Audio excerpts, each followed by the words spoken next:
Hi everybody! Welcome to the 2020 season of Christi's random YouTube videos. Today I thought I would just answer your questions, which you have very wonderfully given me on various social media, like a lot of them.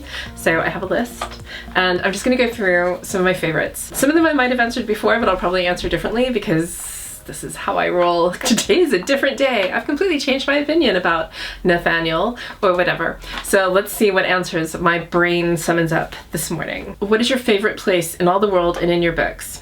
And so I was thinking about that because I love this place I go on holiday in Jamaica, which I've been to like twice in my life, and I love so much I could go there anytime. If I were to say in the world or in my books, like I have to choose a place, that would be a toss-up between Hogwarts and Samaria, because I love them both. But I think I would probably choose Samaria because it's my invention, which means I can give it anything I want, which means if I wanted to, if I was actually there, I could give it the moving staircase from Hogwarts, which is the one thing I really wanted to have in my books, but cannot because it's not a fantasy. So I was told no moving staircases exist. So yeah, I think I would say probably out of all the imaginary places and real places, if I could go to anyone, anytime, it would be Samaria. Do you think night school is better with vampires? Probably not, but I am completely, like, I loved writing it so much, and it was fun writing it without vampires, hugely fun.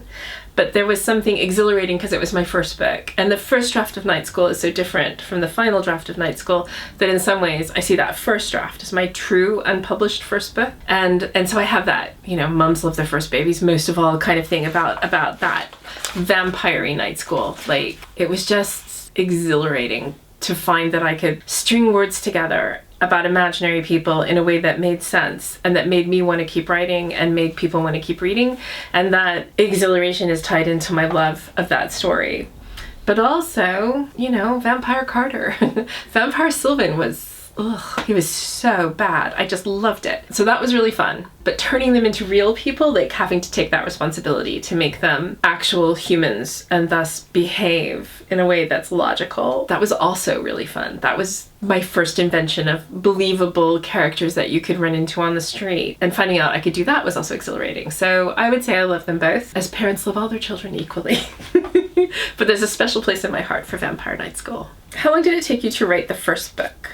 When I was writing Night School, there was a lot going on in my life. So the first draft, my mom was really sick. I put in the acknowledgements about my mom being ill when I was writing it, and that's one of the reasons I wrote Night School. It's because my mother had cancer, and we lived 5,000 miles apart, and I was working full-time.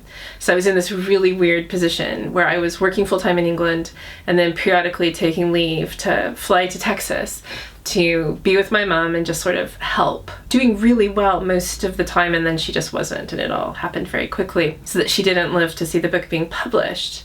But through all of that, I was writing this novel without, you know, without an agent, without a book deal, just sort of for myself. I wrote at the hospital when, you know, she was with doctors. Sometimes I'd be there for hours.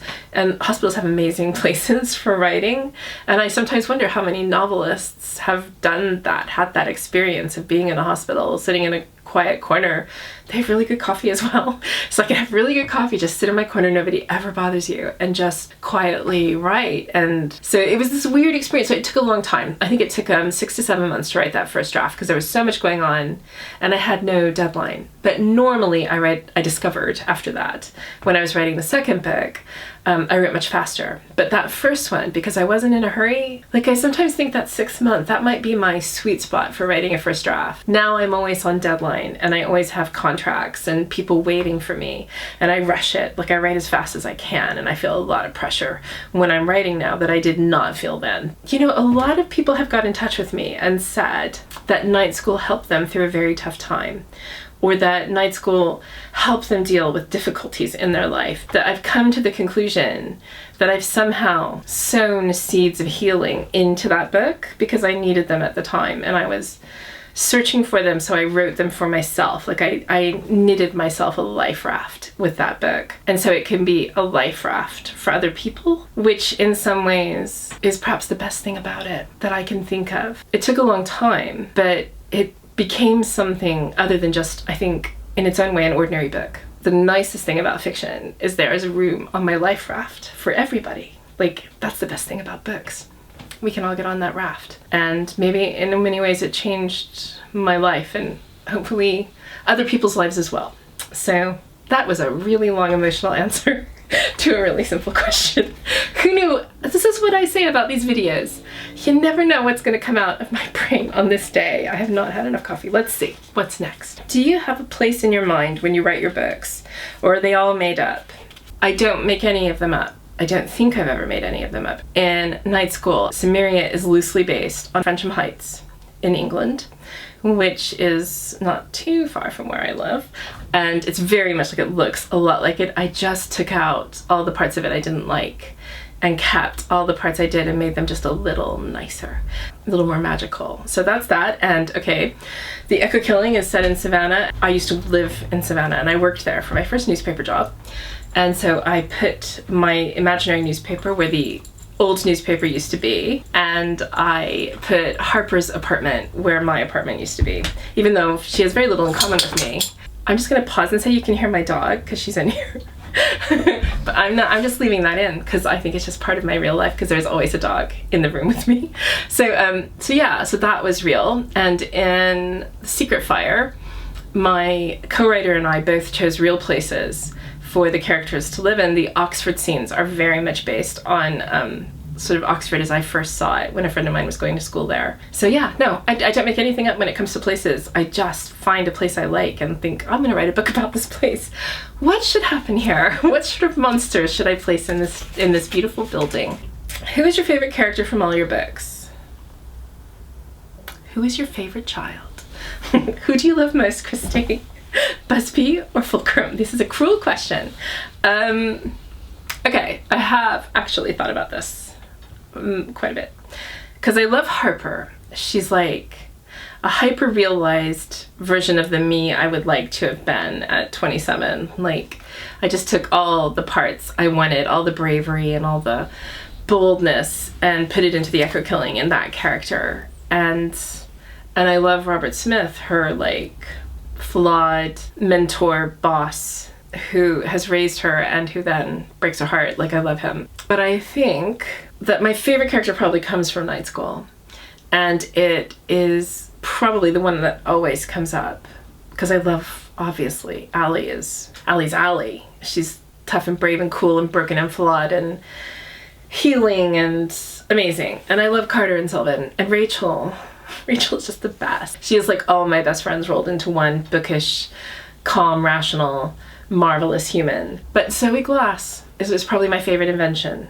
Zoe, who's on the Asperger's spectrum and who is brilliant and feisty and funny and constantly adapting and making her way among a group of people who are older than her and differently wired than her, and yet she's fully their little sister. They love her and she loves them, and they do not see their differences. They are united in everything that they share rather than anything they don't share. And her like bravery and how much everybody loves her, like that's just, she's my little hero. I love her. And in my mind, she'll always be 14. But you know, the shocking thing is she would be about 20 by now. And oh my God. Thank you so much for listening to me chat on and on and on about everything in the world. I'm really glad you are here, and I hope you will subscribe to my channel. There's links everywhere. Comment below about whether you liked and didn't like, but mostly liked, because if you didn't like, I'll just like think badly of you. I'm kidding. No, I won't. I would never. Join my book club if you haven't already on my webpage, and then you can read all of my counter perspective chapters. Get my newsletter about 3 times a year, which is about as often as I can get it together to write it. So thank you again. Have a lovely day. See you soon. Bye.